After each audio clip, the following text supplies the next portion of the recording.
Talent important आहे का सातत्य इम्पॉर्टंट आहे? थोडं कन्फ्यूज करतंय ना? सगळ्यात महत्त्वाचं कन्सिस्टन्सी बीट्स टॅलेंट. तुम्हाला जिंकतो कोण? तुम्हाला कोण जिंकवतो? विनर कोण बनवतं? तर तुम्हाला जो तुमच्या अंगामध्ये जे टॅलेंट आहे, ते तुम्हाला विनर बनवतं असं जर तुम्हाला वाटत असेल ना, तर ते थोडं मिस होते कुठेतरी. कारण टॅलेंट तर खूप साऱ्या लोकांमध्ये आहे. टॅलेंट ही गोष्ट खूप साऱ्या लोकांमध्ये खूप खूप भरलेलं आहे. पण जे सातत्याने काम करतं, तो विनर होतो. हे आपण विसरूनच जातो. काही-काही लोकं खूप खूप हुशार आहेत.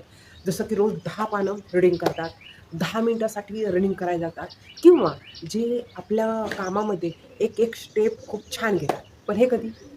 एखाद्या गोष्टीची सुरुवात करतात ना, त्यावेळेस खूप जोशाने, खूप एकदम एनर्जीफुलने चालू करतात. श्रीगणेशा करून टाकतात. पण नंतर स्वतःच थोडं डाऊन, डाऊन होत, होत स्टॉप करून टाकतात. म्हणजेच काय तुमच्याकडे जे टॅलेंट आहे त्याने तुम्ही विनर होत नाहीत. ज्या गोष्टीमुळे तुम्ही सदैव त्याच्यात सातत्यपणा ठेवतात, त्यानेच विनर होतात. तर आजपासून एक गोष्ट लक्षात ठेवायची, ठीक आहे ना, एखाद्या गोष्टीचं आपल्याला नॉलेज नाहीये. एखादी गोष्टीमध्ये इम्प्रूव्ह करायचं आहे. तर आपल्यात टॅलेंट नाही आहे म्हणून त्या गोष्टीकडे तुम्ही इग्नोर करू नका.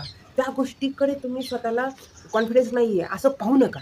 तुम्ही फक्त थोड्या स्टेप घेत राहा.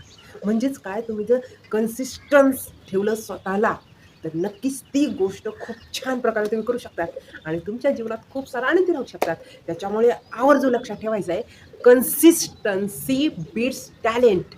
कितीही हुशारीचा उपयोग नाहीये. सातत्य खूप इम्पॉर्टंट आहे. हे आजपासून एकदम एक ट्रिक ही मोटिव्हेशनलची गोल्डनची ट्रिक लक्षात ठेवायची आणि खूप छान स्वतःमध्ये इम्प्रूव्ह करत चालायचं. म्हणजे शिकत राहायचं, लर्न करत राहायचं. बरोबर, खूप छान. आपण ज्या गोष्टी, ज्या स्किल आपल्याला येत नाही, ज्याची आपल्याला भीती वाटते, त्या गोष्टीचा श्रीगणेशा करायचा, शिकत राहायचं. आपण सुद्धा खूप छान विनर होऊ शकतो. त्या गोष्टीवर लक्ष द्यायचं आणि कामामध्ये फोकस द्यायचा. हा व्हिडिओ खूप इम्पॉर्टंट आहे. कारण आजचा व्हिडिओ मोटिव्हेशनलची जी गोल्डन ट्रिक आहे, त्यातला 6 नंबरचा आहे. तुम्हाला कसा वाटला तो नक्कीच कमेंट करून सांगा आणि नक्कीच लाईक आणि शेअर करा. तर थँक यू व्हेरी मच.